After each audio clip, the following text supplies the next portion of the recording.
I'm Alanna Kelly, and thank you for being here on day 4 of Glacier Media's special coverage of the BC wildfires.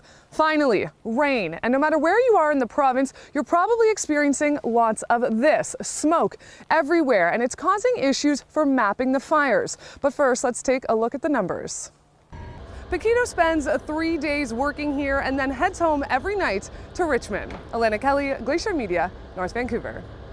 The search for 3 missing people who went on a mountaineering trip in Garibaldi Provincial Park continues today. Helicopters were able to take off and are searching the area, but getting to Atwell Peak is proving to be tricky.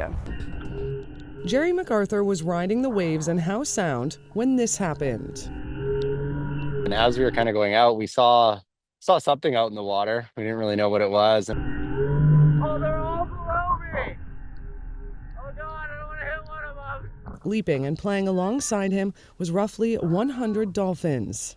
Just did a hole, saw drilled into both sides. Using just the bare necessities, Kurt Shiwi built this. Took me 2 hours, and I don't know, all the wood was there. After a bulky black bear busted their fence, he got creative. It's just trying to solve a problem. We liked the bear, but didn't want the fence panel knocked out twice a week. It swings open and is just heavy enough for his dog not to use. The bear was a natural. He just walked up to it and knew exactly what to do. He pushed his hand right on the bear crossing sign and just went on through like it was second nature. We're going to do what we can today, given all the circumstances that are presented and the weather that we have, and then we'll meet throughout the day and try and come up with some new tactics. The Squamish chief has confirmed the names of the individuals and also where they're from, but out of respect to the family, we will not be releasing these details. What I can tell you is that family and friends have been gathering here for days, waiting for answers. Alanna Kelly, Glacier Media, Squamish. A BC woman is enjoying her retirement on the Sunshine Coast, spending her time in nature. I've always wanted to live in BC. I so badly wanted to live by the ocean, and there's a lot of nature in Ottawa, but here, I mean, it's incredible. She has 11 trail cameras set up all over the coast. Getting out in nature, in the woods, it's a very different experience, and it's well worth the effort. Cougars, bears, and skunks are just a few of the coastal creatures captured on camera. It feels like being outside. As soon as the cold snap came, it was horrendous. Temperatures in here need to be a minimum of 20 degrees between 8 a.m. and midnight. That's according to the City of Vancouver bylaw for supportive housing. So how cold is it? An unofficial reading is coming in at 16 degrees. Oh, 15.1. 15, 16.1, around 14.8. The locations of the pilot project can't be revealed for security reasons, but this technology could soon be deployed at all BC prisons. Alanna Kelly, Glacier Media, Vancouver. This device allows officers to be further back from their subjects. Good? Officer ready? Ready. Deploy. If you want to see these animals in person, you might soon be in luck because a facility tour is underway. Alanna Kelly, Glacier Media, Surrey. No more.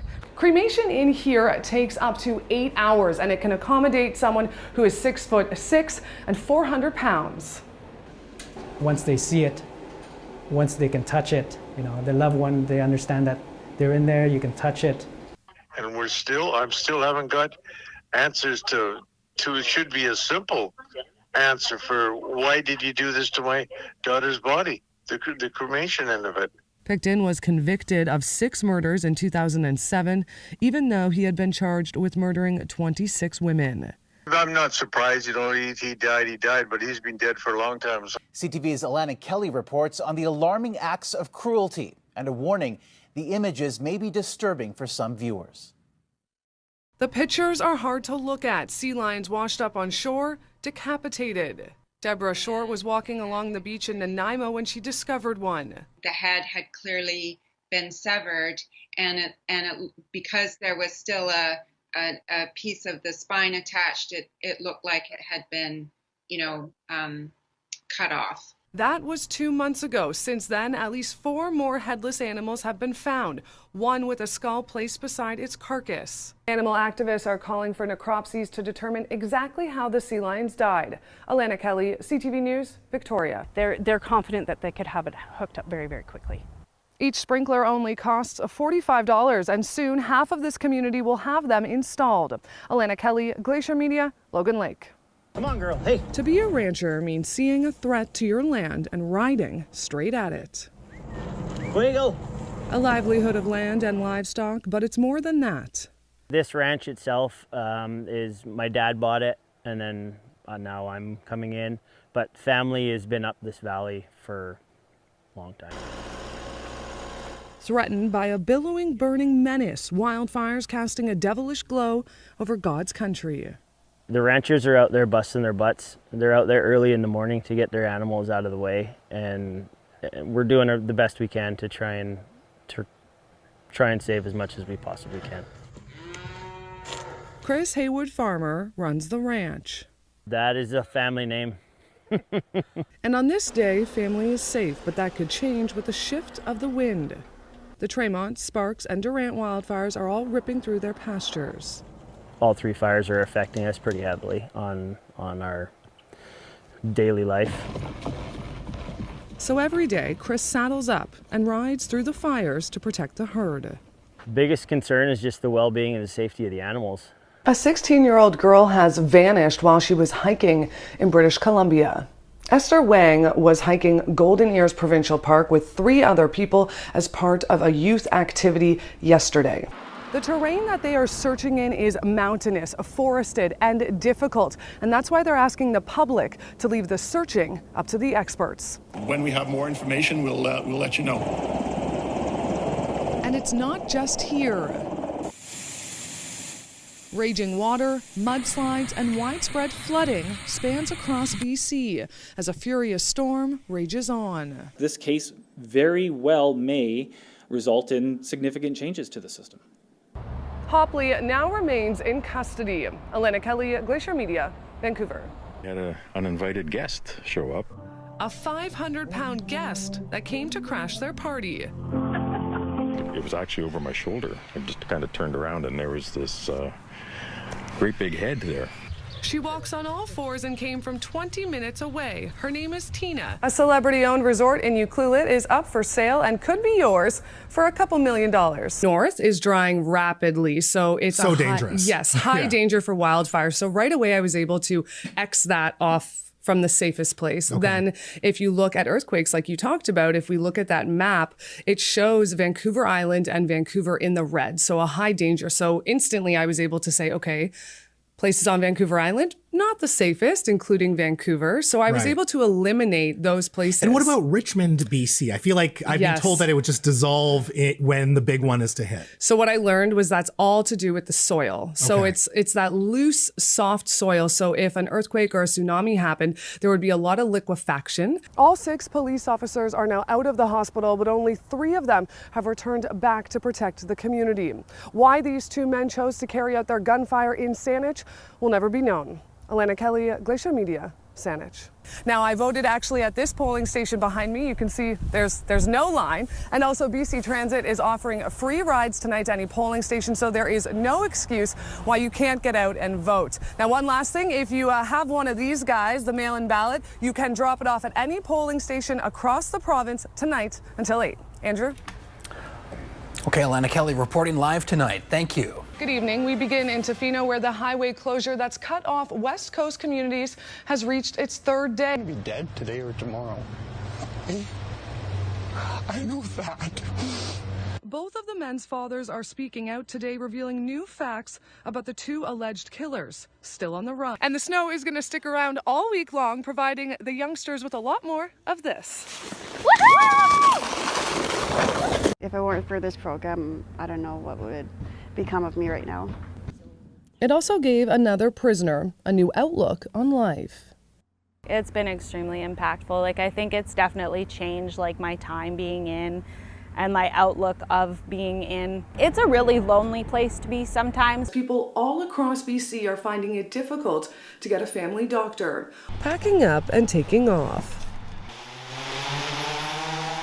doing what no drone has done before in BC. Inside are prescriptions and medical supplies, and they're being delivered to the doorsteps of people in the most remote corners of our province. Despite a few altercations that took place, both sides made their voices heard. Alanna Kelly, Glacier Media, Vancouver. I've worked on a few large cats, lynx, bobcat, leopard, lion. He's scoped out a job that no one else really does.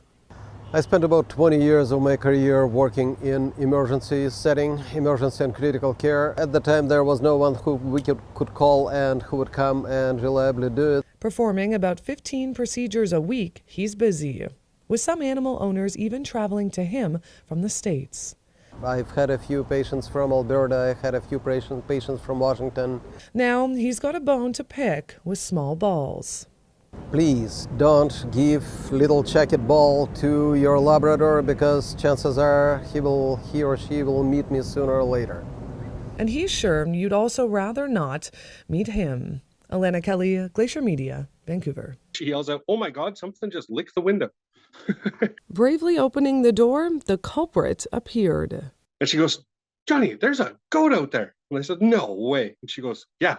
Brother is sharing a heartfelt tribute to his sister, Devin Gale. Gale was working as a BC Wildfire Service firefighter when she was struck by a tree and died. She was 19 years old. Bush had constant behavioral issues. We reported them on a number of occasions where they were ignored by upper management. The guard says James Lee Bush was showing aggression. He moved rooms multiple times and even sucker punched a roommate. Staff wanted him transferred, but the officer says upper management refused. Alanna Kelly is live now with more. Alanna, this officer is taking a risk coming forward. Why is he doing it? Andrew, he wants two things: the vetting process changed to allow the warden to turn away overrides or inmates that are sent to them. He's also demanding more security. He says the old fence with barbed wire should be returned to keep prisoners inside. Since the escape, CSC relocated 9 inmates from William Head, including Bush and Armitage, to medium security facilities. They also added more headcounts, but the officer says this still leaves plenty of time for inmates to simply walk away. 2 murderers who killed a stranger in his own house are back behind bars. Justice David Crossan called the killing of 60-year-old Martin Payne senseless, cowardly, and grotesque. What is closed is the trial and that part of it, so we know that they're guilty. Alanna, what does it look and feel like where you are? Well, you can tell just as you asked that it is quite windy here. We are right in the middle of a storm on Vancouver Island. For the first time, CTV's Alanna Kelly speaks with the family of the woman who died and learns more about the weeks leading up to her death. It's been 3 days since Glenn Hamilton last saw his sister. We had plans. We were going to go look at some horse farms over here this week and find a place for a horse. Jennifer Quinnell had been staying with her brother in Sydney after leaving her husband 2 weeks earlier. A Canadian snowbird's plane crashed this afternoon. How the pilot is doing and where it happened tonight on CTV News. Good evening and welcome to a special New Year's Eve edition of CTV News. Thanks for joining us. And their snipers and their canine units out of Wet'suwet'en territory. And here in Victoria, they could leave tonight. Is that a possibility? I really couldn't say. They're deliberating right now, so the outcome of that is anybody's guess. Okay, thank you, Nikki, for speaking with us. To put a stop to racist behavior towards Island First Nations members, people are sharing an image. Therapist in Saanich? I am. What do you have to say about the allegations against you? Victoria police say they'll continue to issue tickets for these types of offenses. And as for the man, he says he's being evicted and plans to fight the ticket. All my neighbors hate me. What do you have to say to people that are worried? It's all propaganda, man. Alanna's live tonight at CFB Esquimalt. Alanna, people in the community are really stepping up to help Earl's family and especially his kids. Yes, Andrew, a GoFundMe that was set up by Earl's friends has already raised over $20,000 since it was set up yesterday. Now, that money will be divided equally between his 3 children. There are many people who don't like what I do or don't like the way I say it or don't like my shoes. Dr. Henry says she's received death threats and has needed security in her home. I'm still here in my Victoria apartment. Today is day 6 out of 14 in quarantine because I've just returned home from Australia. Pulling a scared wet dog onto a surfboard is just as hard as it sounds. One arm paddled out, I came in with the boat and I grabbed her before she sunk to the bottom because she's so weak. Creature comfort came when they bundled her in a life jacket and inside a surf bag. She made the journey back home exhausted. The elderly woman who was living in this home is now staying with family members who say she didn't have insurance for the house. Alanna Kelly, CTV News, Souk. You may recognize him by his mittens. Probably everyone knows about the meme that's been going around. But this little guy is creating his own buzz. And as CTV's Alanna Kelly shows us, in this first installment of a two-part series, Indigenous communities pose unique challenges for stopping the spread. The chief of the Numgis First Nation remembers this sound well. You don't want to go through it. It was a really scary thing. That's it for tonight's edition of CTV News. Thanks for watching. Have a good night.